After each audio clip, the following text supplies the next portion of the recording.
ماں باپ کی خوشی بڑھتی جاتی ہے کہ کل کو باپ کا بازو بن جائے گا، کچھ کما کے لائے گا، کوئی محنت کرے گا، زندگی کے دن اچھے گزریں گے، جو دقتیں کاٹی ہیں کوئی مداوع ہوگا۔ اور بیٹی جتنی بڑی ہو جاتی ہے ہر دن ماں کی پریشانی بڑھ جاتی ہے، کس کا کیا کرنا ہے، رشتہ کہاں کروں گی، ہاتھ پیلے کرنے ہیں، پیسہ کہاں سے آئے گا، یہ کیا ہوگا، یہ کیا ہوگا، یہ سب چیزیں ہوتی ہیں تو وہ اپنا بجٹ بنا کے رکھتی۔ حضور اقدس صلی اللہ علیہ وسلم نے بچوں کو دیکھا، انہیں پیار کیا، اور سیدنا حسن رضی اللہ عنہ فرماتے تھے، مجھ سے کہا کہ تم جنت کے پھول ہو، تم بچے بڑے پیارے ہو، لیکن تمہاری وجہ سے تمہارا باپ بزدل ہو جاتا ہے، میدان جنگ میں اگلی صف میں نہیں جاتا، اور بخیل ہو جاتا ہے، اللہ کی راہ میں خرچ نہیں کرتا۔ ہے یہ حقیقت؟ کیونکہ اگر کچھ ہو گیا تو کیا ہوگا، اور اگر مال سارا کسی اور راستے میں خرچ کر دیا تو اپنے بچوں کے لیے کیا ہوگا۔ حضور صلی اللہ علیہ وسلم، تم اپنے باپ کو بخیل بنانے والے ہو، تم اپنے باپ کو بزدل بنانے والے ہو تم واقعی جنت کے پھول۔ اللہ فرماتے ہیں ان ساری چیزوں کے باوجود خرچ کرنا ہے۔ ایک جگہ اللہ تعالی نے فاعل اس کو استعمال فرمایا مصدق اور مصدقات، اور ایک جگہ فعل کو استعمال فرمایا اقرض اللہ قرضا حسنا، قرض کا لینا دینا۔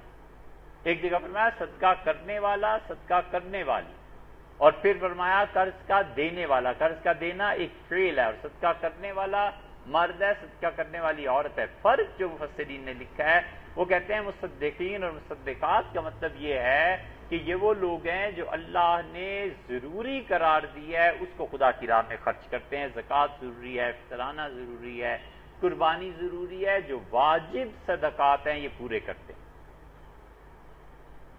اللہ کی راہ میں دیتے ہیں۔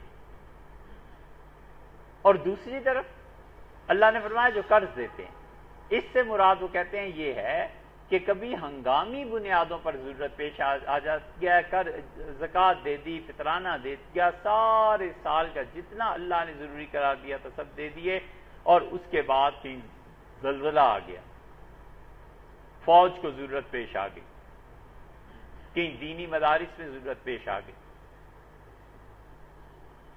محلے میں کوئی آدمی گر گیا، مرتا ہے، دوائی کے لیے پیسے نہیں۔ یہ ساری ایسی چیزیں ہیں جو ہنگامی ضرورتیں ہیں۔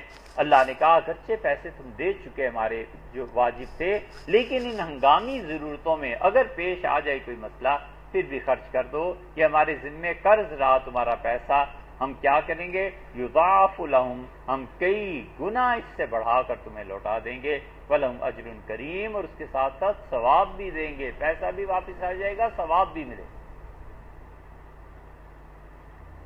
اللہ دیتا ہے، اسی لیے اللہ تعالیٰ نے فرمایا بدر کے قیدیوں کے متعلق کہ فدیہ ادا کرو، اور اگر تم فدیہ خوش دلی سے ادا کر دو گے اللہ کئی گنا تمہیں لوٹا دے گا۔ اور پھر اللہ نے بہت کچھ ان لوگوں کو دیا، بہت زیادہ دیا۔ جو خدا کی راہ میں خرچ کرتا ہے نا، اللہ کسی کا احسان اپنے اوپر نہیں رکھتا۔ ہمیشہ یہ اصول اور کلیہ یاد رکھنا چاہیے کہ اللہ اتنا غیرت مند ہے، اتنا غیور ہے، کسی کا احسان لیتا ہی نہیں۔ جو اس کے لیے کام کرتا ہے جلد یا بدیر اللہ کئی گنا واپس کر دیتا ہے، اس زندگی میں بھی اور آخرت تو ہے ہی ہے۔ اللہ تعالیٰ کو ہم نہیں دیکھ سکتے، لیکن یہ ساری مخلوق خدا کا کنبہ ہے، خدا کا گھرانہ ہے۔ کوئی آدمی خدا کے گھرانے کے ساتھ اچھائی کرتا ہے، قیامت میں جب اللہ سے ملے گا نا، اللہ اس انسان کی قدر کرے گا کہ تو نے مجھے دیکھنے کے بغیر ہی میرے خاندان کے ساتھ اتنی بھلائی کی۔ ایک آدمی نہیں ہے، فرض کر لیجئے ہم اس کے گھر والوں کا خیال رکھتے ہیں، سال 2 سال بعد وہ سفر سے واپس آتا ہے، ماں سے، بیوی سے، کس سے ملتا ہے،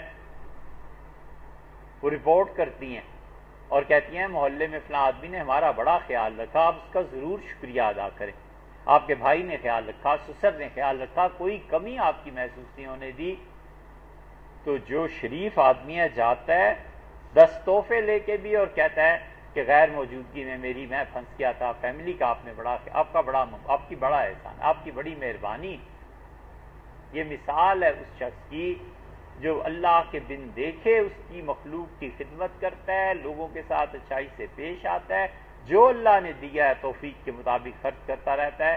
قیامت میں جب پہنچے گا باری تعالیٰ بھی اسے کہے گا کہ تو نے اگرچہ مجھے نہیں دیکھا تھا لیکن میری مخلوق کا خیال کیا، میرے کنبے کا خیال کیا، آج مانگ کیا مانگ، آج تیرے لیے سب.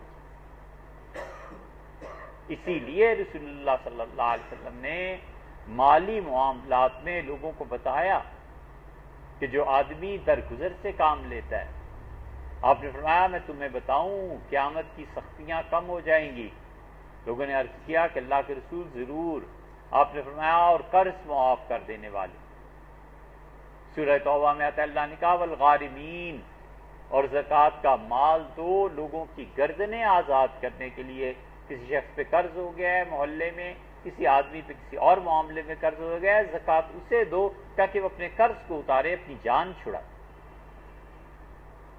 سیدنا ابو بکر رضی اللہ عنہ نے صاحبزادی صاحبہ پہ جب تہمت لگی تو حضرت ابو بکر رضی اللہ عنہ اپنے خالہ زاد بھائی مصطح بن اساسہ کے کفیل تھے. یہ ہجرت کر کے چلے آئے مصطح وغیرہ والدہ کے ساتھ. سیدنا ابو بکر رضی اللہ عنہ کی خالہ تھی، خالو نے کہا میں نہیں جاتا، وہ مکہ میں رہی، ہجرت کر کے چلے آئے. سیدنا ابو بکر رضی اللہ عنہ ہر مہینے ان کا خرچہ دیتے تھے، جب بھی دیتے تھے. جب اسی خالہ کے بیٹے مصطح رضی اللہ عنہ نے اٹھ کے حضرت ابو بکر رضی اللہ عنہ کی بیٹی کے متعلق تہمت لگائی، سیدنا ابو بکر رضی اللہ عنہ نے جب قرآن کی وہی آیات نازل ہو گئی، جیسے عائشہ رضی اللہ عنہ کی برات ہو گئی، انہوں نے کہا خدا کی قسم ہے مجھ پہ جو آئندہ میں خالہ کے بیٹے کو پوچھتا. انہوں نے کہا ہمارے گھر سے چیزیں جاتی ہیں اور یہ صلہ مجھے ملا کہ میری بیٹی اور رسول اللہ صلی اللہ علیہ وسلم کی اہلیہ. اللہ نے وہی نازل، اللہ نے فرمایا ولیعفو، جنہیں ہم نے دولت دی ہے نا انہیں چاہیے معاف کرتے رہیں، ولیصفحوا، درگزر کریں. ابو بکر الا تحبون ان یغفر اللہ لکم، کیا تمہیں یہ پسند نہیں ہے کہ آج تم اس کی غلطی کو معاف کر دو، کل کو کیا تمہیں اچھا نہیں لگتا کہ اللہ تمہیں معاف کر دے؟ سیدنا ابو بکر رضی اللہ عنہ اٹھے، انہوں نے کہا پروردگار میں چاہتا ہوں تو مجھے معاف کر دے، اور اپنے خزانچی سیکٹری کو حکم دیا، فرمایا جتنا بھی کچھ لیتے ہیں نا یہ دگنا کر دو. میرے پروردگار نے کہا اگر میں معاف کر دوں گا تو اللہ مجھے معاف فرما دے. اتنی بڑی چیز ہے یہ معافی، اتنی بڑی چیز ہے. لوگوں کی سہولت کو دیکھنا اتنی بڑی چیز ہے کہ رسول اللہ صلی اللہ علیہ وسلم فرمایا ہم لوگ اس کو غور نہیں کرتے. انسانوں سے محبت ہم نے تھوڑی ہی سیکھی، ہمیں انسانوں کو مارنا سکھاتے ہیں، کاٹنا سکھاتے ہیں، خون، دہشت گردی، یہ وہ، انسانوں سے محبت نہیں سیکھی. حضرت رسالت مآب صلی اللہ علیہ وسلم فرمایا جہنم میں بھیجنے کا حکم ہوگا اور جہنمیوں کی لائن کے ساتھ سے جنتی گزریں گے تو ایک جہنمی جس کا فیصلہ ہو گیا تھا ایک جنتی کو پکڑ لے گا اور اسے کہے گا تمہیں یاد ہے تم فلاں محلے میں نہیں رہتے تھے، فلاں شہر اور فلاں گلی؟ اسے کہا ہاں یاد.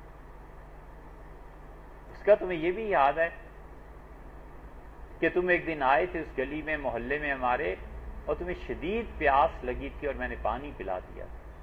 کہے گا یہ بھی یاد آ گیا.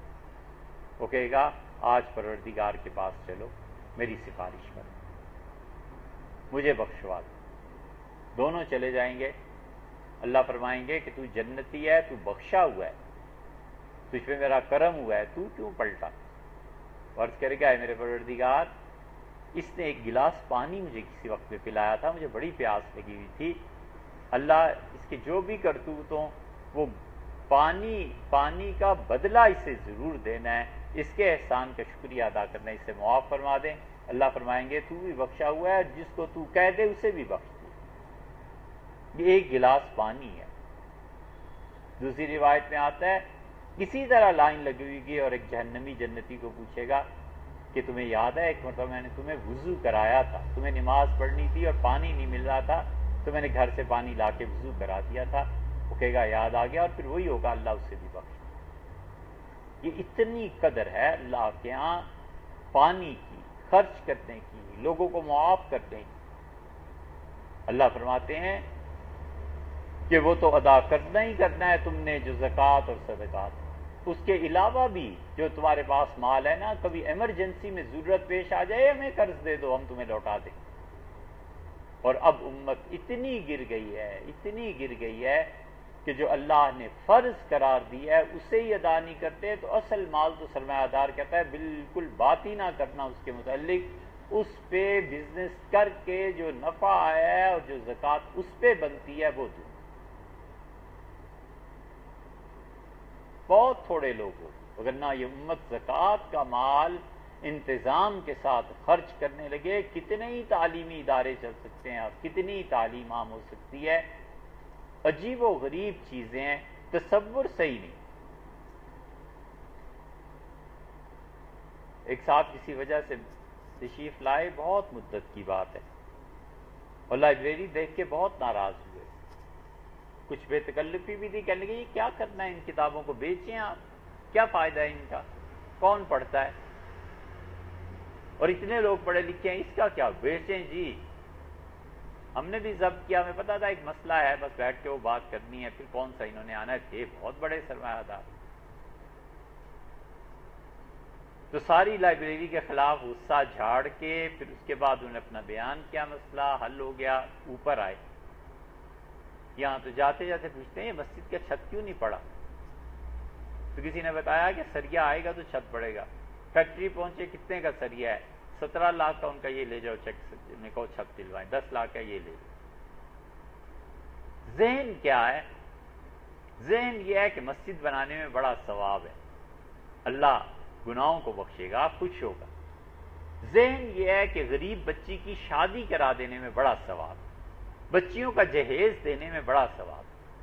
یہ ذہن نہیں ہے کہ ہم کچھ عرصہ صبر کر کے اس زکوٰۃ کے پیسے کو تعلیم پہ خرچ کر لیں، اپنے بچوں کو پڑھا لیں، ایک نسل پوری صحیح نصاب تعلیم پڑھ لے، بہت بڑی تبدیلی آ سکتی.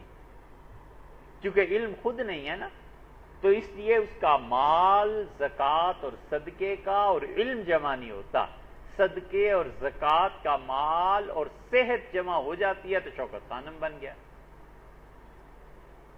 وزیر اعظم کے ذہن میں اگر یہ آ جائے کہ سڑکیں چوڑی ہونی چاہیے، کسان کے کھیت سے لے کر فیکٹری تک سڑک بننی چاہیے، بن جائے گی. اور وزیر اعظم کے ذہن میں اس لیے نہیں آتا کہ تعلیم عام ہونی چاہیے، کہ اس بیچارے نے پڑھا ہی نہیں ہے. اگر پڑھا لکھا ہوتا تو اسے پتا چلتا ہے نا کہ قومیں تعلیم سے اٹھتی ہیں، معاشرے تعلیم سے آگے بڑھتے ہیں. ڈھنگ، ہنر، پیسے کا خود خرچ کرنا، بیماری، صحت، یہ سب چیزیں علم کی بنیاد پہ آتی. تعلیم یہ شعور دیتی ہے کہ بارش کا موسم ہے، آج شدید بارش ہو رہی ہے، چھتری لے کے گھر سے نکلنا چاہیے، کپڑے بھیگ گئے، بخار ہو گیا تو کیا کروں گا. تعلیم نہیں ہے تو کوئی پرواہ نہیں، ہوتی رہتی ہے، بارش بھیگ جائے گا اور اس کے بعد بخار ہو جائے گا، اور اس کے بعد 100-200 کی دوا استعمال کرے گا. یہ کیا بات تھی؟ صرف شعور کا فرق ہے کہ 100-200 روپے وہ بچ سکتے تھے بشرطے کہ چھتری لے کے چلا جاتا. یہ چیزیں کاغذ ہیں، کھلا استعمال کریں گے، ایک طرف لکھ کے 2 سطریں ایسے پھینک دیں گے. علم یہ شعور دیتا ہے کہ بیٹے یہ کاغذ جو ہے نا درختوں سے بنتے ہیں، اور درخت اگر کٹ جائیں گے اور کاغذ بنتے رہیں گے تو بارش کا کیا ہوگا، موسم پہ کتنا فرق پڑ جائے گا، پھر وہ جو پتے گرتے ہیں ان کی وجہ سے کیا فرق پڑتا ہے. یہ سارا ایک فینامنا ہے، وہ ہے ہی نہیں اتنی شعور کی بات. تو ایک سطر لکھ کے پورا صفحہ ضائع کر دے گا اور جلاتے ہیں. یہ غلطیاں ہیں بنیادی طور پہ جو تھوڑے سے شعور سے ٹھیک کی جا سکتی ہیں. اللہ کہتے ہیں ایمرجنسی پیش آ گئی ہے، اچھا مجھے قرض دے دو، ہم واپس کر دیں گے. اور یاد رکھو جو لوگ ایمان لائے، اب ایمان کا تذکرہ اس لیے فرما دیا کہ پہلے اگر یاد ہو آپ کو تو ایمان کے بعد شہادت اس کی اور تصدیق کے طور پہ کہا تھا کہ اگر تم ایمان والے ہو تو خرچ کرو، تمہارے ایمان کی گواہی خرچ سے مل جائے گی.